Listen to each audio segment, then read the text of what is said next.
আজি আমাৰ অসম জাতীয় উন্নয়ন পৰিষদৰ প্ৰতিষ্ঠা দিৱস আৰু সেই উপলক্ষে আমি আজি ইয়াতে পাচলি বিক্ৰী যি কাৰ্যসূচী গ্ৰহণ কৰিছিলোঁ।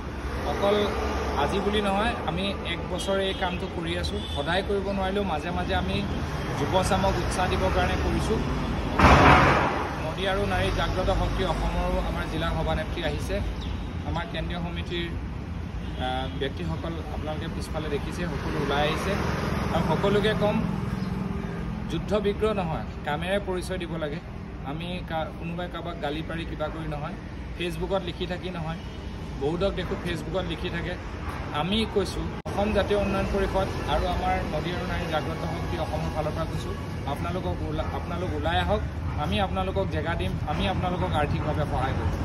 আৰু আমি যথেষ্ট ৰাইজৰ পৰা সঁহাৰি পাওঁ এইবিলাক কাম কৰিলে। অলৰেডি কৰিলোঁ, আপোনালোকে দেখিছে। আমাৰ যথেষ্ট আমাক সহায় সহযোগিতা কৰিলে ৰাইজে, তাৰ কাৰণে আমি গৌৰৱান্বিত।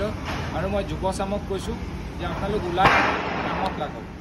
আমি যেনেকৈ আপোনালোকক আমি আৰ্হিটোহে দেখুৱাব পাৰোঁ, কাৰণ আমাৰ নিজৰ সকলোৰে কাম আছে, সকলোৱে নিজা নিজা কামত ব্যস্ত। আমাৰ ইমান সময় নাথাকে। সাংবাদিক বন্ধুসকলকো কৈছোঁ, আৰু ফেচবুকত যিসকলে লিখি থাকে সদায় পথাৰ বজাৰ এইবিলাক কিবা কিবি, তেওঁলোকে অলপ চেলেকাবিলাক এৰি পেলাই কামত লাগিব লাগে, তেতিয়া ভাল বুলি মই ভাবোঁ। মুখেৰে বহুত কথা ক'ব পৰা যায়, কামেৰে কোনো হাতে কামে নকৰে। গতিকে হাতে কামে কৰক। আমি সদায় আছোঁ, আমি আৰ্হি দেখুৱাই আছোঁ। আকৌ লগ পাম পৰৱৰ্তী সময়ত। ধন্যবাদ। জয় অসম।